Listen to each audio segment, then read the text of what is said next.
In this gripping video, we'll take you inside the real-life storm that nearly sank James Monroe's Contessa 32 and the single maneuver that turned the tide.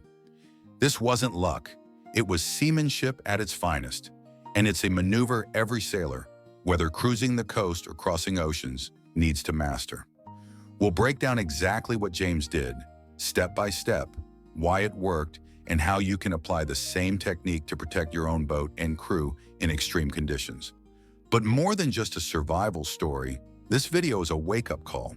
Because when the weather closes in and the sea turns hostile, knowing the right action isn't optional, it's everything. So stick with us as we analyze the decision-making, the conditions, and the lessons learned from this near catastrophe. And remember to like, subscribe, and hit that bell, because the next time the sky darkens, you'll want every bit of this knowledge on your side. Let's get started. The sky was heavy, a mass of dark clouds that seemed to swallow the horizon. James Monroe, with steady hands on the tiller of the Wanderer, his Contessa 32, watched the waves begin to grow, each one higher than the last. He was 1,500 nautical miles from the Marquesas, in the heart of the Pacific, sailing solo on his attempt at a circumnavigation. Solitude was his constant companion, but now with the storm approaching, it became an almost unbearable weight. The VHF radio crackled with static, and the barometer plummeted, signaling the arrival of something fierce. James knew he had to act fast, but the memory of a past mistake haunted him. He had underestimated the weather window when departing from the Galapagos. Now he was paying the price. The Wanderer was a Contessa 32, a British-built sailboat measuring 9.75 meters, constructed in 1978, with a reinforced fiberglass hull and a fin keel that made it stable even in rough seas. James had chosen it for its legendary reputation, proven in events like the 1979 Fastnet race, when a Contessa survived a devastating storm. The boat had a 7.32-meter waterline, a beam of 2.90 meters, and a displacement of 4,309 kilograms, with 2,041 kilograms of lead ballast ensuring stability. Its 24-horsepower Yanmar diesel engine was reliable, but James knew that in a storm, the sails would be his salvation. He had equipped the Wanderer for long passages, 200-watt solar panels on the stern, a compact desalinator producing 20 liters of fresh water per hour, an SSB radio for long-range communications, a Raymarine autopilot, and a Norvane wind-vane steering system. Safety was non-negotiable. A 4-person life raft, an EPIRB, life jackets with personal locators, and a set of storm sails, including a trysail and a reduced jib. James began his journey in Miami, sailing down through the Caribbean to the Panama Canal, a treacherous passage with unpredictable currents. From there, he continued to the Galapagos, where he rested and restocked before facing the Pacific. The route, known as the Milk Run, seemed ideal: steady trade winds and strategic stops in the Marquesas, Fiji, and Australia. But the Pacific was vast and unforgiving. He had studied nautical charts meticulously, using OpenCPN software to plot waypoints and carried GRIB files for weather forecasts. Still, nature had its own plans. The storm began with gusts of 40 knots, but the anemometer soon registered peaks of 55. The waves, now 5 meters high, broke with force, spraying foam across the deck. James, 45 years old with a decade of sailing experience, had faced bad weather before, but nothing like this. He had trained as an RYA yacht master, learned to read the sea and the physics of waves, and devoured books like Storm Tactics by Lynn and Larry Pardey. His preparation included hours practicing the heaving-to maneuver in calm conditions, but applying it now, with the Wanderer being tossed like a toy, was another story. He donned his life jacket, clipped his safety harness to the jack line, and moved to the cockpit. First, he reduced the mainsail, carefully folding it and securing it with gaskets. The storm jib was already hoisted, ready for the worst. With the boat on a close-hauled course, James slowly turned the tiller, letting the jib backwind to windward. The Wanderer responded, stabilizing with the bow, pointing about 45 degrees off the wind. He lashed the tiller to leeward, and the boat began to drift slowly, creating a slick that softened the impact of the waves. The heaving-to maneuver was working. The violent motion subsided, and the wanderer seemed to float in a precarious balance, as if dancing with the storm. But the calm was deceptive. Inside the boat, James heard a sound that chilled his blood. Water. He descended to the main cabin and found the floor soaked. The electric bilge pump was running, but not fast enough. He checked the hatches, all secure. Then he inspected the through hulls, the fittings that pierced the hull. One, near the head, was loose, letting water spurt in intermittently. James grabbed a wrench and tried to tighten it, but the space was cramped, and his hands shook from cold and adrenaline. He improvised, wrapping the fitting with waterproof tape, but he knew it was a temporary fix. The manual bilge pump became his ally, and he pumped frantically, each stroke a reminder of how vulnerable he was. As he worked, his mind wandered. James had been sailing since his 20s, inspired by an uncle who took him sailing off the North Carolina coast. That first day on the water, feeling the wind push the boat, was the moment he knew sailing would be his life. He had crossed the Atlantic at 30, faced strong winds in the Bay of Biscay, but the solitude of the Pacific was different. There was no one to share the fear, no one to lift his spirits. He recalled a comment he'd read on a sailing video.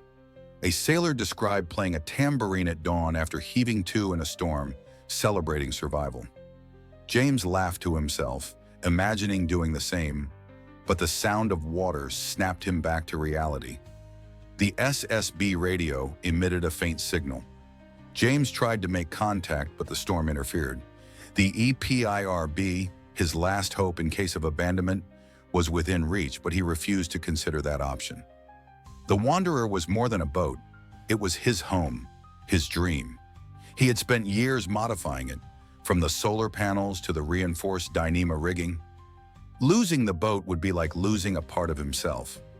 The hours dragged on. The heaving to maneuver kept the Wanderer stable, but the storm showed no mercy. Then a new problem arose. A loud crack echoed from the mast, followed by a shudder in the rigging. James climbed to the deck, holding on tightly as waves drenched him. One of the lower shrouds, which support the mast, was loose, with a fitting about to give way. He grabbed a ratchet wrench and tried to tighten it, but the metal was worn. Without the shroud, the mast could collapse, ending any chance of sailing. He improvised, tying a spare line to reinforce the structure, but he knew the fix was fragile. Exhaustion began to take hold. James hadn't slept in 36 hours, and adrenaline was no longer enough. He returned to the cockpit, checking the GPS. The chart plotter flickered, signaling an intermittent failure. Without it, he would need to rely on paper charts and a sextant, tools he mastered but which required time and focus. The storm, however, gave him no such luxury. He adjusted the course manually, using the magnetic compass, but the Pacific currents complicated everything. The South Equatorial Current, which should have aided him, seemed to fight against him, pushing the boat off course. As he pumped water from the bilge, James reflected on his mistakes. He should have inspected the through hulls more thoroughly before departing. He should have waited for a more stable weather window. But his passion for adventure had blinded him. He recalled a quote from Joshua Slocum, the first to circumnavigate solo. "The sea has no mercy, but it teaches." Now he understood. Every failure was a lesson, every decision a test. The storm peaked in the 10th hour. The waves, now 7 meters, broke with violence, and the Wanderer shuddered with each impact. But the heaving to maneuver proved its worth. The boat drifted at 1 knot, with the bow facing the waves head-on, reducing the risk of capsizing. James, soaked and exhausted, felt a glimmer of hope. He had read about the Contessa 32 ascent, which survived the fastnet by heaving to. If that boat could do it, the Wanderer could too. Suddenly a new sound, a creak from the tiller. James rushed to the cockpit and saw the tiller vibrating. The rudder, overstressed by the force of the waves, was under extreme strain. He inspected the steering system and found a crack in the quadrant connection. If the rudder failed, he would lose control. James grabbed the emergency tiller, a piece of equipment he had never used in real conditions. Installing it would require dismantling the current system, a nearly impossible task with the boat pitching. He opted to reinforce the existing rudder with lines, praying it would hold. As he worked, solitude hit him hard. He imagined his family back home in North Carolina, unaware of the danger he faced. He thought about giving up, activating the EPIRB and waiting for rescue. But something inside him resisted. He recalled a story his uncle had told about a sailor who survived a storm in the Atlantic by trusting his boat and his skills. James chose to trust. The 12th hour brought unexpected relief. The barometer began to rise and the winds dropped to 35 knots. The waves were still large but less threatening. James, now aching and foggy-minded, checked the bilge. The tape on the through hull held, and the manual pump kept the water under control. He returned to the cockpit, adjusted the tiller, and let the Wanderer continue heaving to, now with less effort. The worst seemed to have passed. He descended to the main cabin, grabbed a water bottle, and drank slowly. Then on impulse, he picked up a small tambourine he had brought as a souvenir from a stop in the Caribbean. He tapped out a few notes, laughing at himself. It was absurd, but it was life. He had faced the storm and won, at least for now. The Wanderer still floated classes, but the journey was far from over. The damaged shroud, the compromised rudder, and the temporarily contained leak were reminders that the Pacific forgave no mistakes. James knew he needed to reach the Marquesas for repairs, but the GPS remained unreliable, and paper charts would be his only guide. He opened the navigation table, plotting a new course with the sextant and compass, as the boat rocked gently, still heaving to. The storm had left scars, not just on the Wanderer, but on James. He questioned his decision to sail solo, yet he also felt pride. Every technical failure, every decision under pressure, made him a better sailor. He thought about the lessons he would carry: inspect every fitting before departing, never underestimate the sea, and always practice the heaving to maneuver. As the sky cleared, revealing an orange horizon, James sat in the cockpit, holding the tambourine. He looked at the sea, now calmer, and vowed to himself that he would continue. But what lay ahead? The Marquesas were distant, and the Wanderer needed urgent repairs. He had to decide: press on with a damaged boat or seek help? And how would he cope with the solitude still awaiting him? The sun rose timidly on the horizon, painting the Pacific in golden hues. James Monroe, exhausted but alive, adjusted the tiller of the Wanderer, his Contessa 32, to come out of the heaving to maneuver. The storm had subsided, leaving a choppy but navigable sea with 2-meter waves and 20-knot winds. He was about 1,200 nautical miles from the Marquesas, the next safe haven in his circumnavigation. The boat, however, bore the marks of battle: a damaged lower shroud, a through-hull leak held at bay by tape, and a troubling crack in the rudder system. James knew every mile to Hiva-Oa, the main island of the Marquesas, would be a test of endurance for him and the Wanderer. He returned to the main cabin, where the smell of dampness and diesel lingered. The manual bilge pump was still needed to keep the bilge dry, and James pumped every hour, a ritual that kept him focused. The chart plotter, which had flickered during the storm, was now dead. He opened the navigation table, spreading out Pacific South charts. With a sextant, a chronometer, and a magnetic compass, he estimated his position. The south equatorial current, which had thrown him off during the storm, could now aid him, pushing the boat in the right direction. He calculated a course of 260 degrees, adjusting for drift, and hoisted the mainsail with a reef, keeping the storm jib for stability. The solitude which had tormented him during the storm was now an almost tangible presence. James talked to himself, narrating his task to stay sane. Check the shroud, pump the bilge, adjust the Norvane. He thought of his family, of the letter he'd written before departing, tucked away in a drawer at home. In it, he explained why he chose the sea, despite knowing the risks. Now facing the consequences of his mistakes, like departing in an uncertain weather window, he wondered if it was worth it. But the Wanderer still floated, proof that he could go on. The damaged lower shroud was his greatest concern. Without it, the mast risked collapsing under the strain of the sails. James climbed to the deck, holding on tightly against the motion. He reinforced the spare line he'd rigged during the storm, adding a safety knot and testing the tension. It wasn't perfect, but it would hold until Hiva-Oa, where he could hire a rigger for repairs. The rudder, with its crack in the quadrant, required care. He avoided sharp maneuvers, relying on the Norvane autopilot to maintain course. Every creak from the system made him hold his breath, but the wanderer responded as if sharing his resolve. The days dragged on. James kept a strict routine: sail, pump, eat simple rations, canned tuna, crackers, protein bars, and sleep in 20-minute intervals, a solo sailor's technique called power naps. He checked the SSB radio daily, but interference persisted. The EPIRB remained within reach, a reminder that rescue was an option, but not the one he wanted.